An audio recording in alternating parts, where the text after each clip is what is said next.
ഇതിൽ റാഗി വെച്ചുണ്ടാക്കാൻ പറ്റിയ റാഗി അപ്പം, റാഗി പുട്ട്, റാഗി ദോശ, പിന്നെ റാഗി വെച്ച് പാൻ കേക്ക്, ഇങ്ങനെ 4 ഐറ്റംസാണ് ഞാനിതിൽ പറയുന്നത്. ഫസ്റ്റത്തെ റാഗി വെച്ചുണ്ടാക്കാൻ പറ്റിയ അപ്പമാണ്. 1 കപ്പ് റാഗി, 1/2 കപ്പ് അരിപ്പൊടി, 1/2 കപ്പ് വെള്ളം, 2 ടീസ്പൂൺ പഞ്ചസാര, 1/4 ടീസ്പൂൺ ഈസ്റ്റ്, പിന്നെ 1 ടീസ്പൂൺ ഓയിൽ, 1/2 കപ്പ് തേങ്ങ, 1/2 കപ്പ് ചോറ്, ഇവ എല്ലാനും കൂടി മിക്സിയിൽ ഇട്ട് നന്നായിട്ട് അരച്ചെടുക്കുക. ആവശ്യത്തിന് ഉപ്പും കൂടി ഇടണം. ഈസ്റ്റിന് പകരം തേങ്ങാവെള്ളം ഉപയോഗിച്ചും അരച്ചെടുക്കാം. 6 മണിക്കൂറിന് ശേഷം അപ്പം ഉണ്ടാക്കി തുടങ്ങാം. അപ്പം റാഗി ആണെങ്കിലും യാതൊരു ടേസ്റ്റ് വ്യത്യാസം ഉണ്ടാവില്ല. നല്ല ടേസ്റ്റുള്ള അപ്പമാണത്. റാഗി വെച്ചതുകൊണ്ട് ടേസ്റ്റ് മാത്രമല്ല നല്ല ഗുണവും ഉള്ളതാണ്. എല്ലാവരും ട്രൈ ചെയ്ത് നോക്കൂ. പെട്ടെന്ന് റെഡിയാക്കാൻ പറ്റിയ റാഗി ദോശയാണിത്.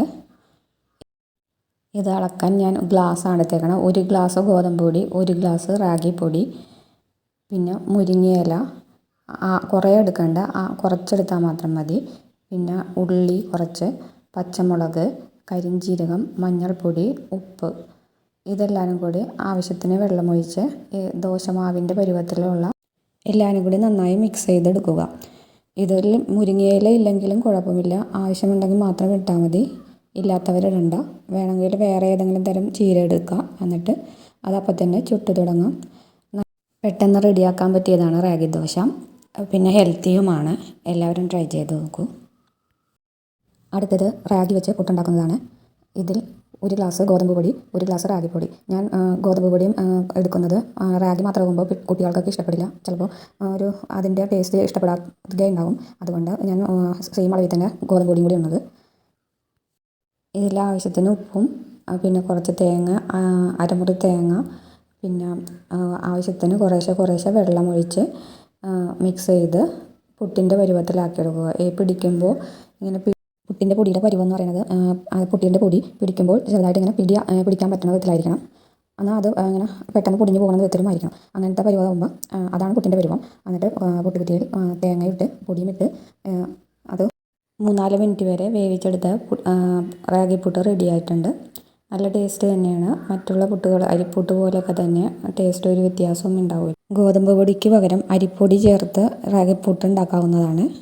അതും ടേസ്റ്റ് തന്നെയാണ്. അടുത്തത് റാഗി വെച്ചുള്ള പാൻ കേക്കാണ്. എല്ലാവരും ഇത് മൈദ മാവും കൊണ്ടാണ് ഉണ്ടാക്കാറ്. ഇതിൽ റാഗിയും കൂടി ഇട്ടും കൊണ്ടാണ് ഉണ്ടാക്കുന്നത്.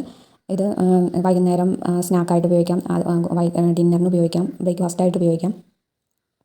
ഇത് 2 മുട്ട, 1 ഗ്ലാസ് പാല്, 1 ടീസ്പൂൺ പഞ്ചസാര, ആവശ്യത്തിന് ഉപ്പ്, 1 ടീസ്പൂൺ ബേക്കിംഗ് പൗഡർ, പിന്നെ 3 തുള്ളി vanilla essence, 2 teaspoon cocoa powder. ഇതെല്ലാനും കൂടി നന്നായി മിക്സ് ചെയ്യുക. കൊക്കോ പൗഡർ ഓപ്ഷണലാണ്. ആവശ്യമുണ്ടെങ്കിൽ മാത്രം എടുത്താൽ മതി. ഇത് നന്നായിട്ട് പതപ്പിച്ച ശേഷം അതിലേക്ക് 1 ഗ്ലാസ് റാഗി പൊടി, 1 ഗ്ലാസ് ഗോതമ്പ് പൊടി, പിന്നെ ആവശ്യത്തിന് വെള്ളവും കൂടി ഒഴിച്ച് ഈ ദോശമാവിൻ്റെ പരുവത്തിലാക്കിയെടുക്കുക. അതിനുശേഷം ഈ അപ്പം ചുട്ട് തുടങ്ങാം. ഇത് മിൽക്ക് മെയ്ഡിനൊപ്പോ തേനിനൊപ്പോ ഉപയോഗിക്കാവുന്നതാണ്. നല്ല ടേസ്റ്റുള്ള അപ്പമാണത്. ഈ പാൻ കേക്കിൽ പഞ്ചസാര ഇടാതെ കറിയുടെ കൂടെ യൂസ് ചെയ്യാവുന്നതാണ്. ഡിന്നറിനും ബ്രേക്ക്ഫാസ്റ്റിനും പഞ്ചസാര ഇടാതെ ഉണ്ടാക്കിയിട്ട് കറിയുടെ ഒപ്പം ഉപയോഗിക്കാവുന്നതുമാണ്.